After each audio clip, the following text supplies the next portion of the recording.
Have you ever wondered why, no matter how hard you try, your life seems to circle back to the same pain, the same betrayals, the same invisible wounds? What if I told you that the answer isn't just about what you do, but about who you allow to stand beside you? Here's a shocking truth. According to a study published in the journal Social, Psychological, and Personality Science, the people you surround yourself with can literally predict your happiness, your success, and even your lifespan. But what if some of those people are quietly poisoning your soul? What if the very ones you trust are the architects of your suffering? If you click away now, you might never see the invisible chains that bind you. But if you stay, you'll discover the 7 types of people you must cut out of your life right now, if you ever want to be free. This isn't just another list. This is a journey into the shadow, into the hidden corners of your psyche, guided by the wisdom of Carl Jung, Freud, Adler, Maslow, and Frankl. Because the truth is, the people you keep are the mirrors of your unconscious. They are the living symbols of your deepest fears, your unhealed wounds, and your secret hopes. And until you see them for what they are, you will keep reliving the same story over and over again. Let's begin with the competitor. On the surface, they seem like your friend, your ally, maybe even your biggest supporter. But underneath, they are locked in a silent war with you. Every success you achieve is a threat to their fragile ego. Every joy you experience is a reminder of their own emptiness. Jung called this the shadow projection, the parts of ourselves we cannot accept, so we project them onto others. The competitor is not just competing with you, they are at war with their own shadow. And as long as you keep them close, you will never feel safe to shine. You will always feel the need to shrink, to apologize for your light. Ask yourself, how many times have you dimmed your brilliance to make someone else comfortable? How many times have you felt guilty for your own happiness? The competitor will never celebrate you. They will only tolerate you until you outshine them. Then there is the user, the one who only calls when they need something, the one who drains your energy, your time, your resources, and gives nothing in return. Freud would call this a narcissistic supply. You are not a person to them, but a means to an end. The user is a master of disguise. They know how to make you feel needed, important, indispensable. But the moment you have nothing left to give, they vanish. And you are left empty, wondering if you ever mattered at all. The user teaches you a brutal lesson. Love is not a transaction. Your worth is not measured by what you can provide. But as long as you keep the user in your life, you will always feel like you are not enough, unless you are giving, sacrificing, bleeding for someone else. Next comes the blamer, the one who never takes responsibility, the one who turns every mistake, every failure, every disappointment into your fault. Adler believed that the need to blame others is rooted in deep feelings of inferiority. The blamer cannot face their own flaws, so they make you the scapegoat. They rewrite reality to protect their fragile self-image. But here's the cost. If you let the blamer stay, you will start to doubt your own reality.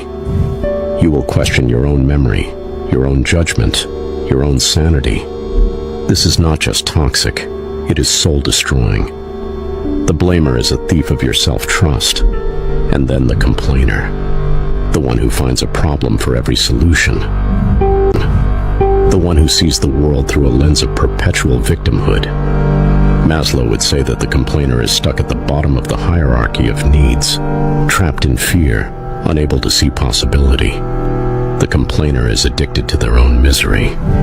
They will drag you down into the pit with them, convincing you that hope is naive, that dreams are foolish, that nothing ever changes. But here's the truth. The complainer is terrified of change, because change means responsibility, and responsibility means power. If you let the complainer stay, you will start to see the world as they do, a place of scarcity, of danger, of endless disappointment. But the most dangerous of all is the abuser, the one who wounds you, not just with words or fists, but with silence, with neglect, with manipulation. The abuser is a master of psychological warfare. They know how to make you doubt your own worth, your own reality, your own right to exist. Viktor Frankl, who survived the horrors of the concentration camps, wrote that the last of human freedoms is the ability to choose one's attitude in any given set of circumstances. But the abuser tries to steal even that. They want to break your spirit, to make you believe that you are powerless, that you are nothing. If you let the abuser stay, you will lose yourself. You will become a ghost in your own life. The manipulator is subtler. They don't attack you directly. They twist reality, play mind games, use guilt, fear, and obligation to control you. Erich Fromm called this emotional vampirism. The manipulator feeds on your confusion, your self-doubt, your need for approval. They are experts at making you feel responsible for their happiness, their pain, their choices. But here's the secret. The manipulator is terrified of being seen, because if you see them clearly, their power vanishes. If you let the manipulator stay, you will always feel like you are walking on eggshells, never sure what is real, never sure who you are. And finally, the hypocrite, the one who preaches virtue but practices vice, the one who demands loyalty but betrays you in secret. The hypocrite is the embodiment of Jung's persona, the mask we wear to hide our true selves. The hypocrite is not just lying to you, they are lying to themselves. But their lies are contagious. If you let the hypocrite stay, you will start to doubt the very meaning of truth, of integrity, of trust. You will start to believe that everyone is wearing a mask, that nothing is real. So why do we keep these people in our lives? Why do we tolerate the pain, the betrayal, the slow erosion of our spirit? Jung would say it is because we are afraid to face our own shadow. We are afraid to be alone with ourselves. We would rather endure the familiar pain than risk the unknown. But here's the paradox. The moment you cut these people out, you begin to heal. You begin to reclaim your power, your voice, your life. Have you ever felt like you're living someone else's story? Like your life is being written by the people around you instead of by your own hand? Why does nobody talk about the cost of loyalty to the wrong people? Why do we glorify forgiveness but never talk about the courage it takes to walk away? The truth is, cutting people out is not an act of cruelty. It is an act of self-respect.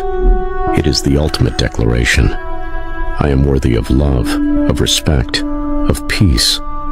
But here's the hardest part. When you cut these people out, you will feel pain. You will feel guilt, fear, even grief.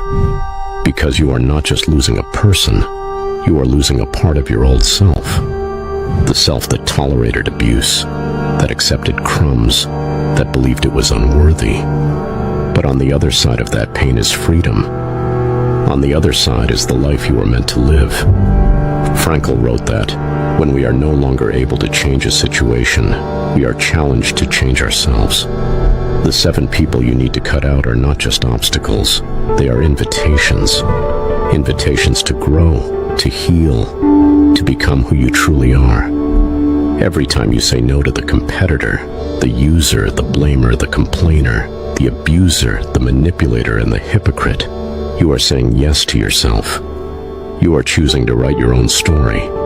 So I ask you, who in your life fits these patterns? Who have you been making excuses for out of fear, out of habit, out of hope that they will change? What would your life look like if you finally let them go? Imagine the space you would create for joy, for creativity, for real connection. Imagine the person you could become if you were no longer weighed down by the pain of others. If you've made it this far, I want to know who truly understood the message. Leave the phrase, "I choose my own story," in the comments, and let's see how many of you really grasp what it means to reclaim your life and your power. If this video made you question something, if it made you see things from a different angle, like and subscribe, because this is just the beginning. I'll see you in the next video. And remember, the people you walk with shape the path you walk. Choose wisely, for your soul is at stake. What if I told you that the most dangerous war you'll ever fight is happening right now? Not in the world, not between nations, not between people, but within your own mind. What if I said that enemy soldiers live quietly as your thoughts?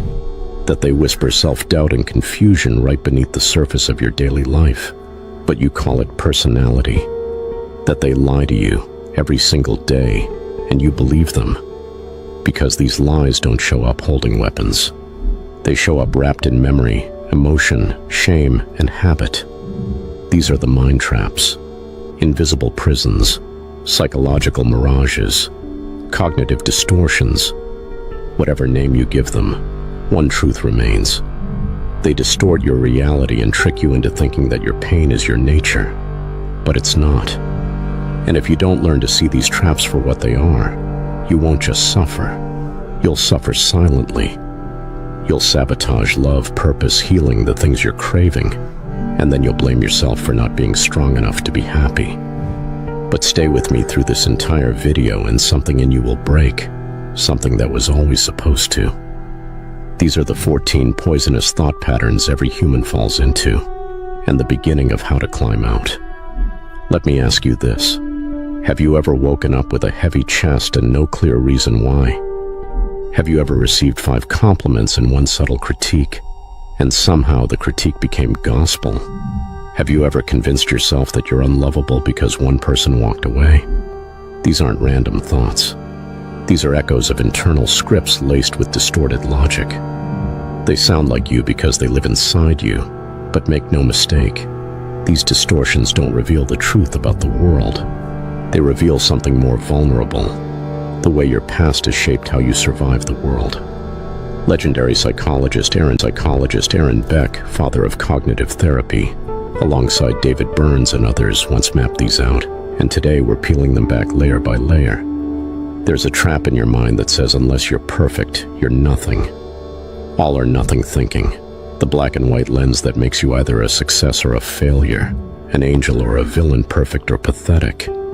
It's not just a cliche, it's a shield, because somewhere deep in you, there's a voice that can't make peace with imperfection. Carl Jung would call this shadow inflation. You disown the middle truths of who you are and split your identity into extremes, exalting one and exiling the other. And the exile doesn't disappear, it festers. So you force yourself into unrealistic ideals, and every time you fall short, and you always will, the self-hatred deepens. But here's the truth. Your humanity isn't found in being either or. It's found in the beautifully broken and honest space of both and. You're both a work in progress and complete as you are. You're both strong and hurting. You're both deeply flawed and fundamentally worthy. Then there's overgeneralization, the trap that takes one moment and lets it define the rest. You get rejected, and now I always ruin things. You didn't make it once, now I'll never succeed. But this isn't logic. It's trauma whispering through memory. Alfred Adler believed that early experiences shape core beliefs, an unchallenged inner rulebook we carry into adulthood. That one time you felt small becomes I am small. That one failure becomes I am failure. And every new experience is filtered through that emotional lens until you lose the ability to see today for what it really is. Overgeneralization doesn't predict the future. It just repeats the past until your soul packs up and says, there's no point. And once you rely on distortion to interpret the world, you start missing what matters most. Enter mental filtering, the silent thief of joy. The part of you that stares straight into a room full of love and only sees the one cold shoulder. 10 small wins? Irrelevant. One mistake? That's your identity. It's like your mind walks through a blooming field and only picks out the weeds.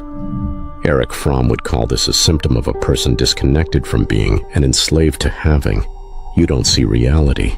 You see what your fear is hungry to notice. Your mind becomes a suspicion machine, constantly scanning for what's wrong, never resting in what's right.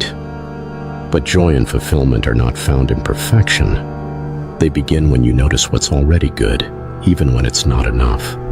And then just when something good actually does happen, the next distortion steps in to ruin it. You disqualify the positive. They only said that because they feel bad for me. Sure, I succeeded, but it was just luck. You diminish your light because deep down you don't feel entitled to shine. Maybe you were taught to earn love through pain, hard work, sacrifice. So when love or success arrives freely, you assume it must be fake.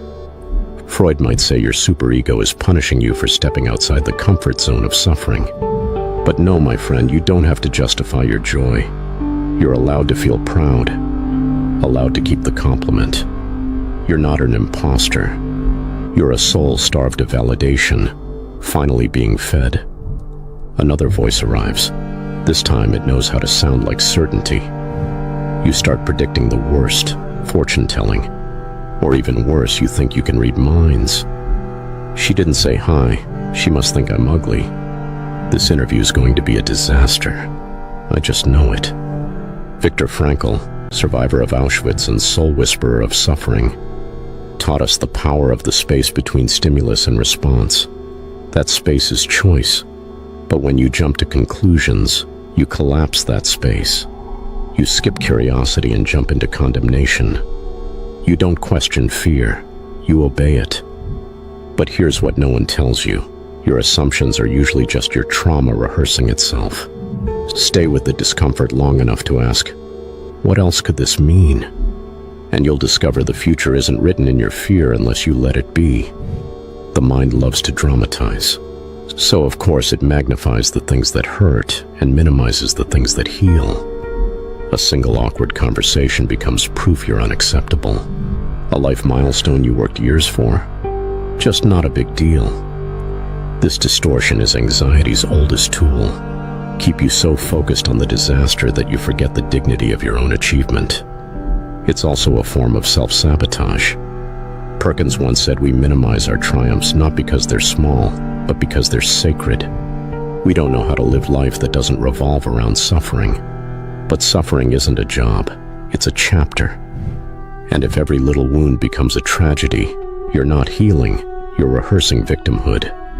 Speaking of rehearsals, your emotions perform 1,000 shows a day. And sometimes emotional reasoning convinces you that just because you feel something, it must be true. I feel unwanted, so I must be unwanted. I feel lost, so life must be meaningless. But emotions are not facts. They are temporary sensations colored by age-old beliefs and unprocessed wounds. Carl Jung said that emotions are the language of the unconscious. They point to something, but they are not conclusions. Learn to hold your feelings like you would hold a crying child, not as gospel, but as guidance. And in doing that, you return your mind to its throne. Then we come to should statements, the tyranny of the internal taskmaster. I should be further by now. I should never feel this way. I should be happy. These invisible demands create constant guilt, and guilt drains energy from healing. Maslow warned us about this urge to live according to other people's values. Every should is a leash, and you are not a pet of perfection. Try this instead. Replace should with could.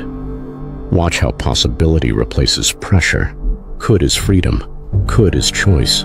Could is you evolving on your terms. But distortions don't stop there. They get nastier. They begin to reshape your entire identity.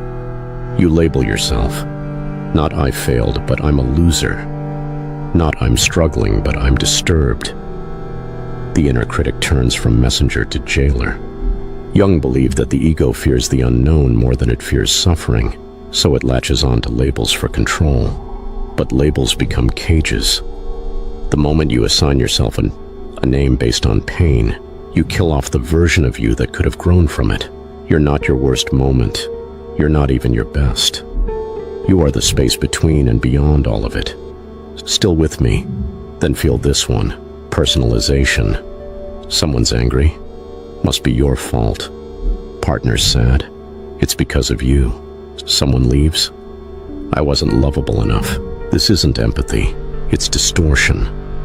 Adler told us many suffer because they confuse their sphere of influence with their sphere of responsibility. You are not responsible for how others feel. You're only responsible for how you show up. Carrying everyone's burdens doesn't make you noble. It burns you out and keeps them from growing. Don't confuse self-sacrifice with love.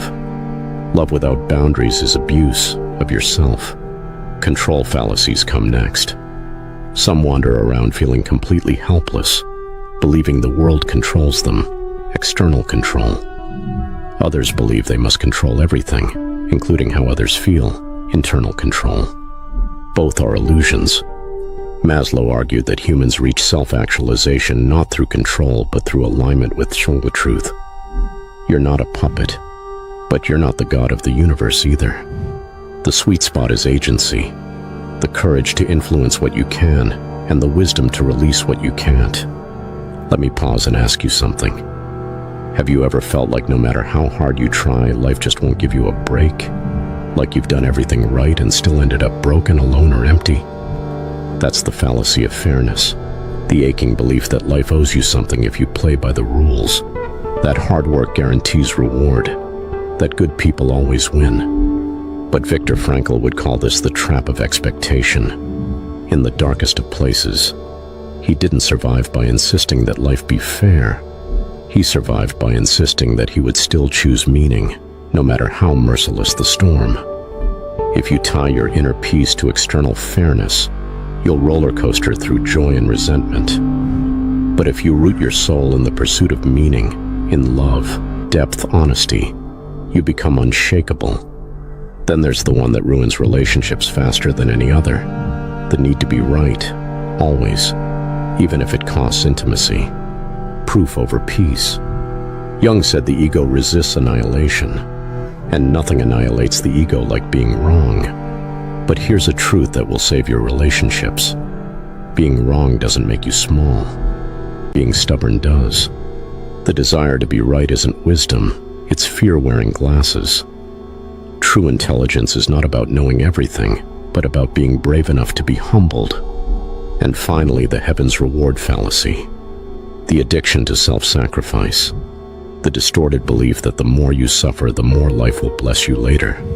But suffering is not currency, and pain doesn't purchase paradise. Frankl taught us that we don't earn meaning through pain, we find meaning within it. You do not deserve pain for being kind. You do not become worthy through burnout. Rest is not a betrayal of the mission. It is the mission. You are allowed to feel joy now, not just after your work is done, but because you exist. If you've made it this far, I want to know who truly understood the message. Leave the phrase, "I am not my thoughts," in the comments, and let's see how many of you really grasp what it means to reclaim the throne of your mind, to be both the warrior and the witness. If this video made you question something, if it made you see things from a different angle, like and subscribe, because this is just the beginning. I'll see you in the next video. And remember, the mind is the battlefield. Freedom begins from within. Have you ever found yourself walking away from a conversation feeling heavy, confused, almost like a little piece of your soul was chipped away, but you just couldn't explain why? Or maybe you've had someone in your life who seemed kind, giving, even loving, but over time you began to lose your peace, your confidence, your clarity, maybe even your identity. Carl Jung, the legendary Swiss psychiatrist who carved the modern roadmap of analytical psychology, warned us that evil doesn't always come wearing a mask. Sometimes it comes wearing a smile, and sometimes it doesn't even know it's evil. The most dangerous people, he said, are not the ones with bad intentions, but the ones who refuse to look in the mirror of their own souls. This isn't about paranoia. This is about protection, about survival, about knowing when someone in your life is eroding you, not elevating you, about digging deep, right into your intuition, the internal alarm system that too many of us have been taught to silence. Carl Jung believed that the psyche is a universe of hidden forces, light and darkness, ego and shadow, persona and soul, and the people around us. They can either nourish the light or awaken the darkness. Some people will make you doubt your sanity while telling you they love you. Some will manipulate you not with threats but with sympathy. Others may not even know they're dangerous. They just leave devastation wherever they go. Jung said, "Until you make the unconscious conscious, it will direct your life and you will call it fate." So what happens when the people closest to us are completely unconscious? What happens when they've refused to confront their own darkness, and instead they feed off yours? What if the damage they do isn't always loud and violent, but subtle, slow, corrosive. Today we uncover the 6 psychological profiles, 6 personalities, 6 dangerous archetypes who can derail your emotional, spiritual, and even physical well-being. Some may be obvious. Others are heartbreakingly deceiving. You may have loved some of them. You may have been one of them in the past. What matters is understanding the cost of staying connected to people who exist in emotional shadows, and the priceless freedom that comes when you finally walk away. The first kind of dangerous person Jung warned about is the one who projects their shadow. They are deeply uncomfortable with their own flaws, insecurities, jealousy, rage, and emotional pain. So instead of confronting or healing it, they do something far worse. They project that darkness outward onto you. These people live in denial of their own unconscious wounds. Everything they can't accept in themselves, they pin on somebody else. If they feel envious, they'll accuse you of showing off. If they're manipulative, they'll claim that you're controlling. They pick out the traits they hate most about themselves and convince you that they belong to you. And the worst part, it's often so subtle. They gaslight you. They make you apologize. They twist reality until up feels like down, good feels shameful, and you begin to lose confidence in your own perception. You find yourself walking on eggshells, explaining your intentions over and over, second-guessing your every move. You begin to internalize their shadow as if it's your own. You stop shining. You stop standing strong. You start shrinking. These people don't just wound you emotionally. They break down your identity, piece by fearful piece. To survive such a person is to reclaim your mind, your self-trust, and your ability to draw a hard boundary. Because they're not interested in truth, they're only interested in escape from themselves. The second type is deceptively charming, socially acceptable, and often even admired. This is the persona-obsessed individual. To Carl Jung, the persona was the social mask a person wears to present themselves in a way that society will approve of. The real danger begins when someone becomes attached to that mask. It defines them. They do not have a solid inner self, only a performance. These are the influencers who appear perfect but are emotionally vacant. The martyrs, always sacrificing, asking nothing of others, but carrying hidden bitterness like a ticking bomb. The polished professionals who can command a room but cannot look you in the eye when the surface breaks. Their entire being is presentation, and behind it, often a deep chasm of disconnection, shame, and fear. Try to connect and you'll find nothing solid, just recycled lines, conditional emotions, hollow comfort. When you show vulnerability, it makes them uncomfortable, even angry, because it threatens the persona they're clinging to. If you try to go deeper, they change the subject. But here's where the danger creeps in, because at first it feels safe to be around them. Nice, refined, controlled. You'll probably even look up to them. But over time, your soul begins starving. You'll realize these people cannot love you deeply because they have no connection to their authentic self. You bond with their mask, not their heart. And if you're a deep person, this dynamic will leave you feeling emptied, disoriented, like you're screaming into a canyon and hearing nothing back. You start questioning whether you're too sensitive. You're not. You're just dealing with someone who's terrified to take the mask off, even in love. Next, we meet the psychic vampire. You may not even see them coming. They aren't flashy. They don't always intend harm, but they will drain you, slowly, consistently, deeply. We've all met this person. Maybe it's the friend who always has a problem, always. And somehow every conversation becomes about them. They pull your attention, your empathy, your energy, until you're completely exhausted and they feel so satisfied. Or maybe it's that quiet person who constantly plays the victim. They speak in sighs, in emotional hints, forcing you to pry and care and overextend. They never ask directly, but their presence demands your emotional service. Sometimes the psychic vampire is flamboyant, dramatic, confrontational, always angry, always fighting imaginary villains, and you're swept up in their chaos. But sometimes they're soft, tragic, even sweet. In both cases, the result is the same. You get tired, and your fatigue isn't physical, it's spiritual. This happens because these individuals are emotionally undeveloped. Their survival depends on others regulating their emotions. They often suffered in childhood. They feel abandoned by the world. The problem is they haven't healed. They've just learned how to survive by draining others. And when you start setting boundaries, they weaponize guilt. You hear things like, "I thought you cared about me," or, "I guess you're just lucky you don't have to deal with this." Never-ending leaks of energy, leaks of guilt, leaks of compassion, until you're depleted, and they just bounce to the next source. Jung taught that the unconscious mind seeks balance, and when a person refuses to heal, their mind will reach out for anything, anyone to relieve their pressure. That much emotional desperation becomes predatory, and it will take everything from you if you're not awake to it. Now imagine someone who rescues you, emotionally, financially, psychologically. Someone who steps in like a hero at your lowest moment.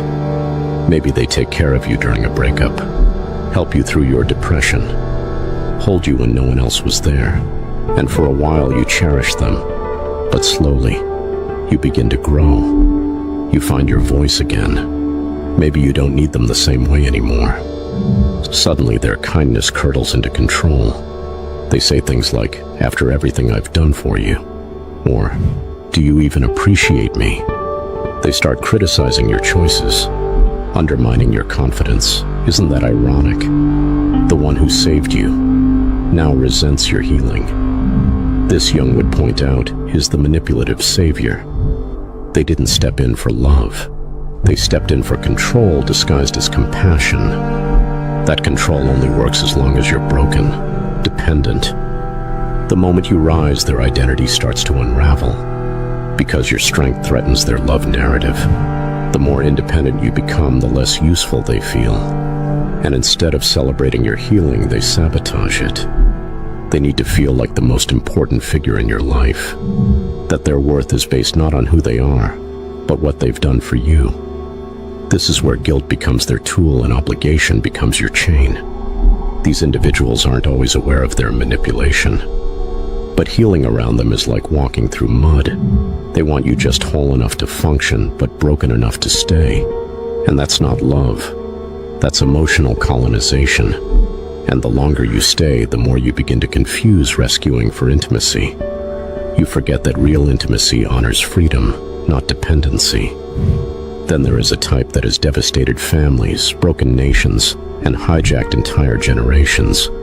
It's not flashy, it's not loud or dramatic, but it is insidiously powerful. The moral fanatic. These people don't think, they believe. Deeply, absolutely. They believe their perspective is the only version of truth. They believe their righteousness justifies everything. And here's the kicker. They don't even realize how dangerous they are. Jung warned intensely of this personality because it leads directly to cruelty disguised as virtue. A moral fanatic isn't just someone with strong values. That's admirable. The fanatic is someone who believes those values make them superior. Someone who thinks they have the right to decide who's worthy, who's pure, who belongs. These people speak in absolutes. They can't handle complexity. They can't say maybe or both. Everything is either sacred or evil, and the moment you challenge them, you become the enemy. You don't disagree with moral fanatics. You get demonized, canceled, exiled. Jung believed this archetype was at the heart of mass manipulation, because when people are certain, without empathy, they'll commit terrible acts while thinking they're heroes. Parents can become moral fanatics. So can teachers, lovers, preachers. They use doctrine instead of dialogue. And when you express another truth, they don't listen. They punish. No curiosity, no softness. Only war. Be careful with these people. They will make you doubt your humanity just to maintain their sense of order. And their justice will always have a blade. Lastly, and most painfully, comes the one who never meant to hurt you, but did, over and over again. This is the unconscious destroyer. These people are not villains, but they're dangerous nonetheless. They love you, but only from their unhealed places. They show up, they try, but their actions don't match their intentions. Maybe they lie, then cry when they get caught. Maybe they cheat, then say they were confused.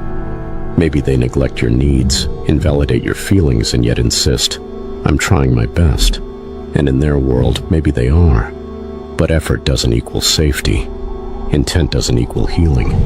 And trauma is not an excuse to damage someone else.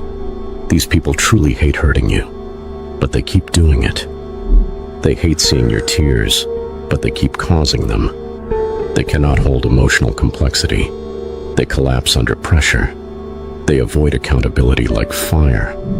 And because they're sometimes kind, sometimes sweet, you keep convincing yourself they're doing their best. Maybe tomorrow it will be different. But it's not. It never is. The damage piles up. And with every transgression, every emotional bruise, your self-worth gets smaller. They don't shatter you with violence, but with slow, confusing sorrow. Their chaos becomes your caretaker role. And suddenly you're sacrificing peace just to keep the connection alive. Jung would say these people live entirely ruled by their unconscious mind, meaning they are victims of their own emotional storms, and you become lightning's unfortunate target. So what do you do about these people? Carl Jung didn't share these archetypes to turn you into a skeptic. He shared them because awareness is the beginning of freedom. You don't protect yourself by being harsh or cold. You protect yourself by being awake. You choose boundaries. You honor your gut. When something doesn't feel right, it's not. When someone keeps hurting you while claiming to care, they don't. When you feel spiritually drained, muted, controlled, or erased, you leave, because continuing to love someone who's destroying you isn't compassion, it's self-abandonment. You've been taught to feel guilty for protecting yourself. That ends today. We all carry shadows. We all wear masks. We've all projected our pain or overstepped a boundary in moments of immaturity. The difference: conscious people grow. Dangerous people resist. The ones you need to avoid are not those who've been broken, but those who refuse to become whole. And now you see clearly. Let this message reach someone who needs it. Share this with someone still entangled. Drop a comment if you've lived this, escaped it, or are still healing. You're not alone. You're not crazy. And your peace is not too much to ask for. Thank you for watching. And if your soul stirred, don't forget to like, subscribe, and stay with us for more psychological awakenings founded in the timeless genius of Carl Jung. You owe no one your destruction. Choose peace, choose truth, and protect your light. Because the world doesn't just wound through violence, it wounds through silence, performance, and shadow. But the moment you see it is the moment you begin to reclaim yourself. So now tell me, are you ready to stop surviving other people's damage and start protecting your own peace? If you've made it this far, I want to know who truly understood the message. Leave the phrase "clarity is protection" in the comments, and let's see who's ready to walk away from unconscious chaos with conscious strength. If this video made something click, if it helped you name the unspoken or remember your worth, like and subscribe, because this is only the beginning of your healing. I'll see you in the next video. And remember, you don't exist to carry the weight. Have you ever looked someone directly in the eye and wondered what it would take to make them do anything you wanted? No force, no aggression, just silence, suggestion, presence. Have you ever sat quietly in a room full of people and realized how easy it would be to guide their thoughts with the right words, the right smile, the right manipulation cloaked in empathy? This isn't science fiction. This isn't witchcraft or mysticism. This is power, and not the kind chained to position, money, or luck. I'm talking about the purest, most unnerving form of power, the power over other human beings. And if there was ever a man who understood this better than anyone else, it was Niccolo Machiavelli. But this story isn't about history, it's about you. Because as we unlock the world of Machiavelli's influence, the dark, seductive art of manipulation, you'll begin to see echoes in your own life. Echoes in relationships, in jobs, in friendships, in the way someone made you feel insecure and then comforted you just enough to keep you loyal. You'll realize you thought you were in control, but maybe, just maybe, you've always been the one dancing on someone else's invisible strings. Machiavelli didn't invent manipulation, he revealed it. He took the masks off human behavior and exposed what leaders, lovers, politicians, and enemies have always done. He didn't apologize for it. He didn't sugarcoat it. That's why his book, The Prince, has been banned, burned, denounced, and studied by the most powerful individuals in history. Because buried in his words is a dangerous truth. People are far easier to control than they'd like to think. And the first rule of control: never let them know they're being controlled. What makes people predictable is emotion. Machiavelli knew that logic rarely drives decisions. People are not ruled by facts. They're ruled by fear, love, insecurity, status, desire. And the person who understands this, who really understands it, not just intellectually but strategically, can walk into any room and own it. Not by shouting, not by bragging, but by tapping into those hidden drives beneath the surface. You don't need to argue to win. You only need to see where the cracks are, the little weaknesses in someone's identity, and speak directly into those fractures with confidence, precision, and purpose. That's where control begins. Real manipulation is silent, invisible. It doesn't feel like manipulation. In fact, the most brilliant form of control makes the target feel free. They'll laugh with you, agree with you, thank you, swear it was their idea. That's the genius of it. Because the deeper you go, the more you realize people are desperate to belong, desperate to feel seen, desperate to be safe. And the manipulator doesn't force their will. They offer those needs just enough to keep the leash on without pressure. That's why manipulation often feels like affection, why we confuse control for love, and why the most controlling people can be the ones we're closest to. Machiavelli understood this long before social media, long before clickbait political campaigns, psychological marketing, and algorithmic influence. He saw clearly centuries ago that humans crave reassurance more than truth, that if you can offer people clarity in the fog, even if it's a lie, they'll follow you into the darkness, relieved that someone finally seems certain. People don't want leaders. They want saviors. They want someone to tell them who the enemy is, who they should be, and why everything is going to be okay. You don't have to be right. You just have to be convincing. And here's the cold truth Machiavelli laid bare. It is better to be feared than loved if one cannot be both. Sounds cruel, doesn't it? But if you're honest with yourself, deep down you already know it's true. Love is fragile. Love fades. Love forgives. But fear sticks. Fear controls. Fear makes people second-guess rebellion, stutter before betrayal, hesitate before they leave you. If you want loyalty without conditions, Machiavelli says harness fear, not rage, not abuse, but respect so sharp it cuts the thought of disobedience at the root. Still, fear alone isn't enough. The most effective control is built on a foundation of admiration and subtle intimidation. You must seem fair, but a little dangerous, gentle, but capable of cruelty. People follow those they cannot fully predict. If you're too nice, you'll be used. If you're too cruel, you'll be overthrown. But if you walk the edge, if they don't know which version of you they'll get, they remain on guard. And that's exactly where you want them. Unbalanced, cautious, dependent. The manipulator never shows all their cards. They compliment others, but never excessively. They express emotion only when it serves a purpose. Every move is calculated, every silence is loaded. You're not reacting, you're orchestrating. When someone insults you publicly, you don't argue. You laugh, you dismiss, you maintain mystery. Because in the game of control, certainty is a weakness. The moment people can predict your response, you've already given them power. So how do you begin wielding Machiavellian influence in real life? You start small. Master presence. Presence is the invisible field around you that makes people self-conscious the moment you're near. It's body language, voice tone, eye contact, silence. Speak less. Think more. When you do speak, ensure every word carries intention. People listen more when you talk less, because silence makes people wonder what you're thinking, and wondering creates power imbalance. You're staying calm, in control. They're guessing, trying to keep up, eager to fill the awkward gaps. That's when you get inside their head. Next, observe what people fear.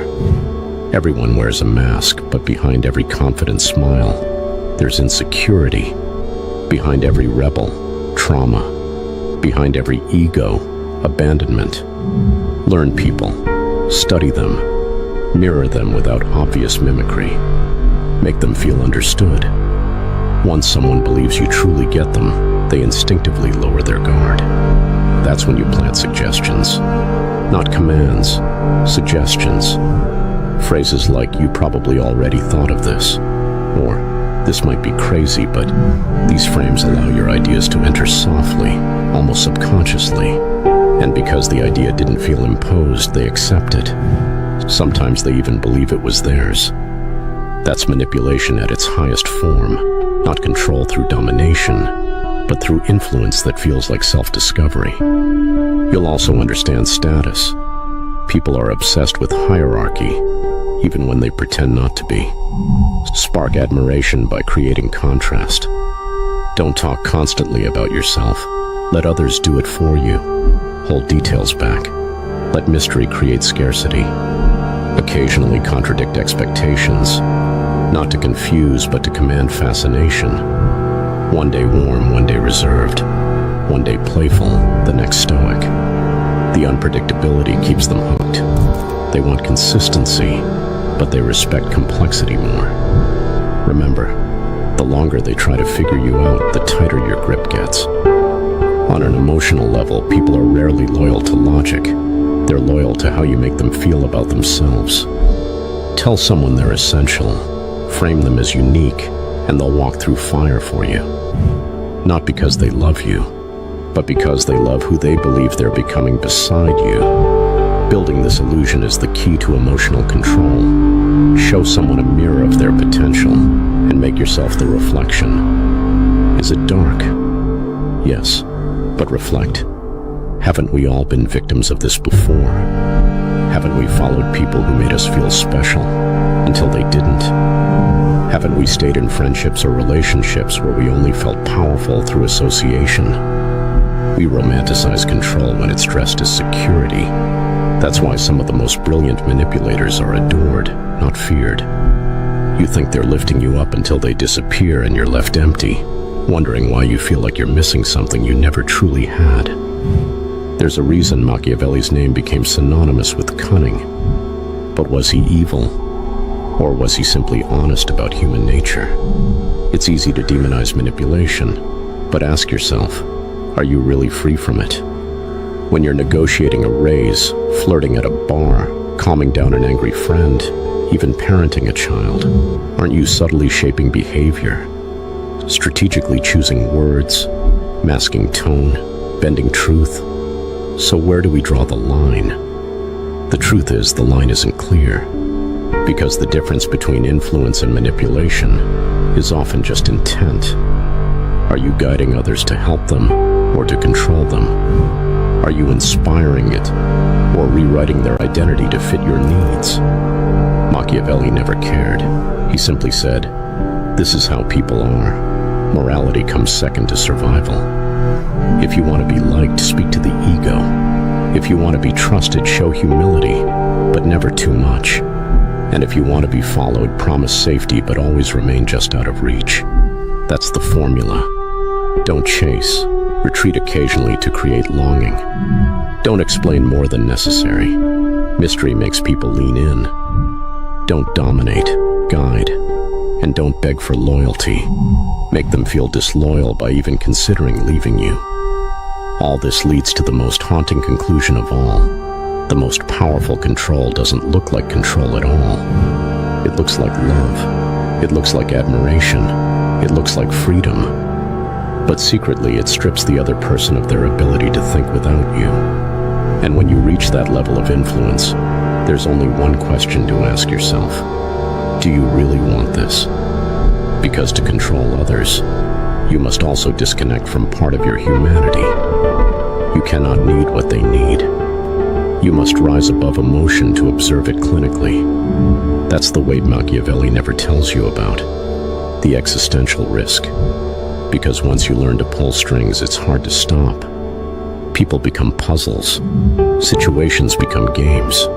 And worst of all, you lose the ability to believe others aren't doing the same to you. So now, the moment of truth. Have you been manipulated? Or have you been the manipulator all along? Are you the ruler of your world or just another subject in someone else's? If this made your chest tighten, maybe that's the truth waking up inside you. You see, Machiavelli didn't write The Prince to create monsters. He wrote it so that you could see them, understand them, recognize them, and maybe become a little smarter in the process. But now that you have this knowledge, what will you do with it? Will you put it down, afraid of what it turns you into? Or will you sharpen it and quietly begin to rule? Are you in control? Or is that just what someone wants you to believe? Because in the end, it's not about who speaks the loudest or who craves attention the most. It's about who understands the game being played in silence. Power isn't always loud. It doesn't announce itself. True influence doesn't scream. It whispers, softly and subtly, into the cracks of people's insecurities and desires. The world doesn't reward the most moral. It rewards the most strategic. History remembers the ones who moved with purpose, not permission. The ones who didn't just adapt to the rules of the game, they rewrote them. So now the real question you must ask yourself is not whether you can play the game, but whether you dare to truly win it. And if you've made it this far, really stayed through till this moment, then I believe you saw something, felt something that broke through the noise. If so, I want to know who truly understood. Leave the phrase "influence wears a smile" in the comments below, so I know who's listening with more than ears, who's thinking beyond the surface. If this video made you feel unsettled, if it pulled back the curtain on something you've always suspected but couldn't quite describe, then let that awareness grow. Like this video, subscribe, because this chilling awakening is only the beginning. There's so much more beneath what you think you know. And before this ends, remember one final truth. The most powerful person in the room is never the one speaking the most. It's the one everyone else is unconsciously watching, waiting, reacting to. So don't just be another piece in someone else's strategy. They sit beside you. They laugh with you.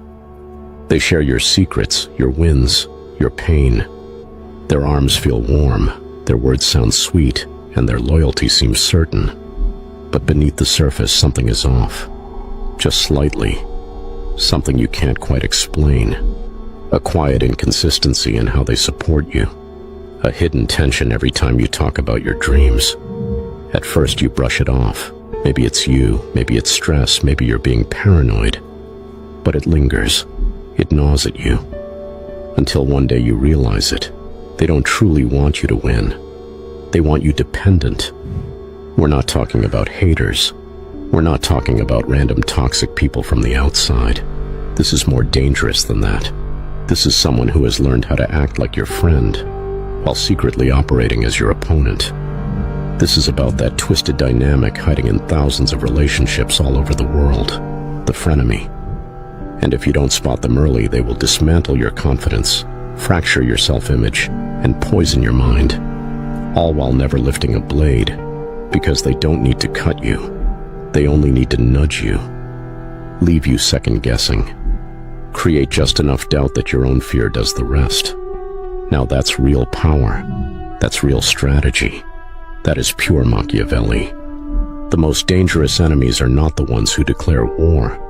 It's the ones who camouflage it as care. People who don't just want to see you fail. They want to stand close enough to watch it happen, so they can call it love while they smile at your fall. This is real social warfare. It's not fought with weapons. It's psychological, strategic, calculated, A slow erosion of your spirit disguised as a relationship. But you don't see the cracks because it all lives in the unspoken moments. The passive jabs, the backhanded praise, the empty silences when you need support. And by the time you finally trust your gut, the damage is already done. Let's not fool ourselves. Machiavelli understood this darkness intimately. He wasn't just a philosopher, he was a realist. He saw people not as what they pretended to be, but as what they were when no one was watching. Friends are great for stability, but Machiavelli warned about something far more potent. Friends who threaten your emotional power. Friends who know your inner world and use it against you. Frenemies who smile while they starve you of real support, of real protection. So how do you know? How do you decode their subtle warfare before it's too late? It starts with the emotions they trigger, the discomfort you can't place, the exhaustion that follows their presence, the invisible weight every time you tell them good news. You want them to be excited for you. You hope they'll be proud, but instead, it feels like they're tolerating your success, waiting for you to mess up. And then, they pretend to be your rescue. It's sick, but it's real. These are the insidious signs you're dealing with a frenemy. They only show up when you're losing. They're there when life punches you in the gut. They send messages when you're crying. Call you when you've just been dumped. Comment on your sadness like it's a shared ritual. You'll get through this, they say. I'm always here. But fast forward to the good moments, the promotion, the engagement, the career breakthrough, and suddenly they're busy. They ghost.